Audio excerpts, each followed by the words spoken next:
स्वागत है एक बार फिर से आपका विलायत न्यूज़ के ख़ास प्रोग्राम में, जिसमें हम अरब वर्ल्ड की कुछ ख़ास खबरों के साथ आपके सामने हाजिर होते हैं। आइए शुरू करते हैं वर्ल्ड बुलेटिन।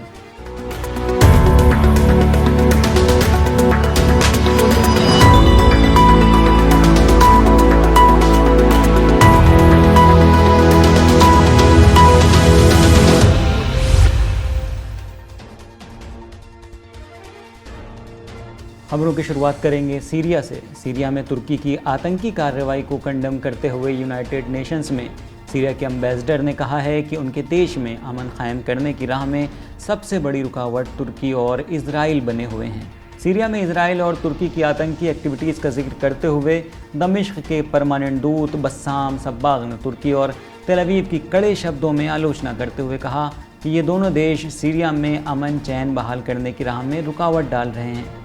सब्बाग ने सीरिया में इन दोनों देशों की कार्रवाई को विनाशकारी बताते हुए कहा कि देश के अलग अलग हिस्सों में अमन बहाल करने के दमिश्क की कोशिशों में ये दो देश सबसे ज़्यादा रुकावटें खड़ी कर रहे हैं। उनके हमले देश में शांति बहाल नहीं होने दे रहे हैं। उन्होंने ये भी कहा कि इजराइल ने हाल ही में दुश्मनी से भरी हुई कार्रवाई करते हुए दमिश्क इंटरनेशनल एयरपोर्ट को निशाना बनाया। सब्बाग ने कहा कि ये बात एकदम साफ है कि दमिश्क हवाई अड्डे पर हमले के नतीजे में सभी इफेक्ट होंगे और इसके ख़तरनाक पॉलिटिकल, ह्यूमैनिटेरियन, मिलिट्री और इकोनॉमिक नतीजे सामने आएंगे, जो सीरिया के साथ साथ इस क्षेत्र के दूसरे देशों को भी प्रभावित करेंगे। उन्होंने कहा कि वेस्टर्न कंट्रीज़ अभी भी सीरिया में आतंकवाद को बढ़ावा दे रहे हैं, वो अभी भी आतंकवादी गुटों को समर्थन दे रहे हैं। सब्बाग ने यह भी कहा कि सीरिया के ख़िलाफ़ वेस्ट की तरफ से इकोनॉमिक टेररिज्म की नीतियाँ भी थमी नहीं हैं। यूएनओ में सीरिया के दूत सब्बाग ने सिक्योरिटी काउंसिल से मांग की है कि वो सीरिया के खिलाफ जारी हमलों को रोकने और इस देश की संप्रभुता और अखंडता की रक्षा के लिए प्रभावी कदम उठाएं। सुरक्षा परिषद अपनी जिम्मेदारी निभाते हुए सीरिया में मौजूद दूसरे देशों की फ़ौज की गैर कानूनी मौजूदगी को ख़त्म कराए।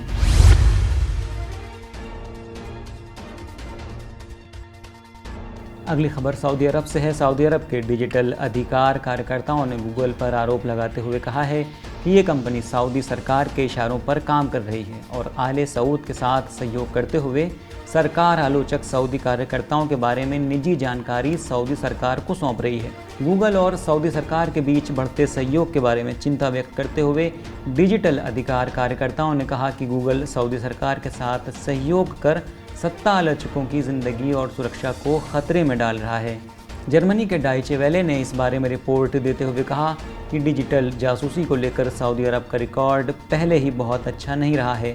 वो विदेशों में मौजूद अपने आलोचकों और विरोधियों की जासूसी के लिए इजराइल के बदनाम स्पाईवेयर पेगासस का इस्तेमाल करता रहा है। साथ ही सऊदी हितों के लिए काम करने तथा विरोधियों के अकाउंट हैक करने के लिए ट्विटर का भी सहारा लेता रहा है। डॉयचे वेले ने कहा कि गूगल गर्व करता है कि वो अपने यूज़र्स की जानकारी गोपनीय रखता है, लेकिन दूसरी तरफ वो अत्याचारी सऊदी शासन के साथ सहयोग कर रहा है ताकि रियासत को ह्यूमन राइट्स को पांव तले रौंदने में और आसानी हो। सऊदी अरब की ओर से मानवाधिकार के उल्लंघन को लेकर पहले भी ह्यूमन राइट्स वॉच और एमनेस्टी इंटरनेशनल और ऑक्सफोर्ड इंटरनेट इंस्टीट्यूट ने अपने बयान में ये चेताया था कि जिसके बाद कई कार्यकर्ताओं ने गूगल में निवेश करने वाले लोगों से अपील की थी कि वो सऊदी अरब के साथ अपने समझौते को लेकर एक बार फिर से सोचें और ह्यूमन राइट्स को अहमियत दें। लेकिन गूगल के सीईओ की ओर से इस अपील को ठुकरा दिया गया और गूगल सऊदी अरब के दम्माम में एक इंफॉर्मेशन सेंटर बनाने जा रहा है। ये इस बात की दलील है कि गूगल भी सऊदी अरब के जुल्म और उसके गुनाहों में उसका बराबर का भागीदार है।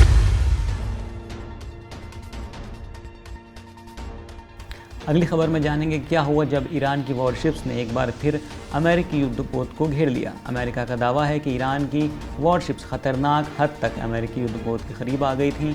वॉशिंगटन पोस्ट के अमेरिका के एक फ़ौजी के अनुसार फ़ारस की खाड़ी में मौजूद अमेरिका के 2 युद्धपोत के करीब ईरान की 3 वॉरशिप्स खतरनाक हद तक करीब आ गई थी। वॉशिंगटन पोस्ट ने इस सैनिक का नाम और रैंक न बताते हुए कहा कि ईरानी नौकाओं के इतने करीब आने के बाद एक युद्धपोत सिग्नल दिया गया तो वो दूर हो गई।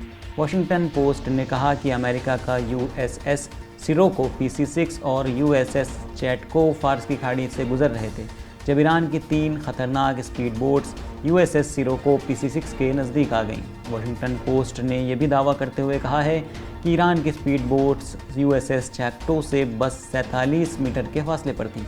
तब मजबूरन USS सिरोको से चेतावनी देते हुए फायर किया गया। इस घटना पर टिप्पणी करते हुए सेंटकॉम के प्रवक्ता कर्नल जोसेफ बुचिनो ने कहा, ईरानी नौसेना की कार्रवाई पेशेवर या सुरक्षित नौसैनिक व्यवहार के अंतर्राष्ट्रीय मानकों के अनुरूप नहीं थी।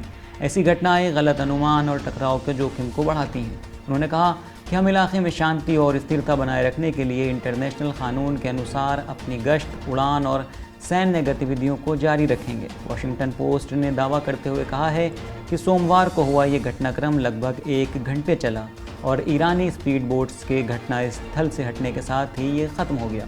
यहाँ पर यह भी बता दें कि ईरान की ओर से अभी तक इस घटना के बारे में कोई जानकारी नहीं आई है। अमेरिका के इस दावे में कितनी सच्चाई है, इसे जानने के लिए अभी ईरान की प्रतिक्रिया का इंतज़ार है।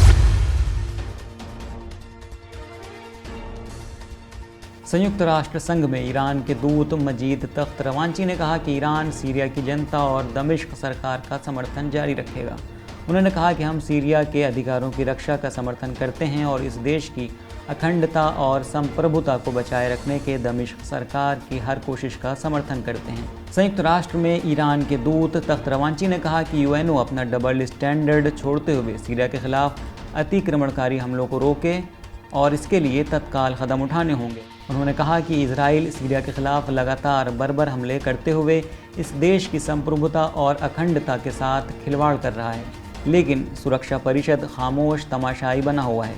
मजीद तख्त रवांची ने कहा कि हम सीरिया के बुनियादी ढांचों को निशाना बनाकर किए गए हालिया हमलों समेत समय समय पर इस देश की संप्रभुता और अखंडता को खतरे में डालने वाले इजराइल के हमलों और गोलान हाइट्स पर उसके अवैध कब्जे की निंदा करते हैं। UNO में ईरान के स्थायी दूत के अनुसार इजराइल की ये शातिराना हरकत और आतंकवादी हमले अंतर्राष्ट्रीय कानून, अंतर्राष्ट्रीय मानवाधिकार और सीरिया की संप्रभुता के उल्लंघन के साथ साथ इलाके की स्थिरता और सुरक्षा को खतरे में डालने वाले हैं। उन्होंने कहा कि UNO सिक्योरिटी काउंसिल से मांग करी जाती है कि वो अपने डबल स्टैंडर्ड को छोड़े और तेल अवीव के इन आतंकी हमलों की निंदा करते हुए इजरायली शासन से इस मुद्दे पर सफाई मांगे। उन्होंने कहा कि सीरिया के खिलाफ लगातार 11 साल तक हमले, अतिक्रमण और आतंकवाद के साथ साथ गैर इंसानी प्रतिबंधों ने इस देश की आम जनता के सामने बड़ी बड़ी मुश्किलें खड़ी कर दी हैं। इस देश के खिलाफ लगाए गए गैर इंसानी प्रतिबंधों के कारण यहाँ मौलिक सुविधाओं के साथ साथ इस देश के पुनर्निर्माण की राह में भी मुश्किलें खड़ी की जा रही हैं। उन्होंने कहा कि इन प्रतिबंधों की वजह से सीरिया में मानवता प्रेमी सहायता भेजना भी मुश्किल हो गया है।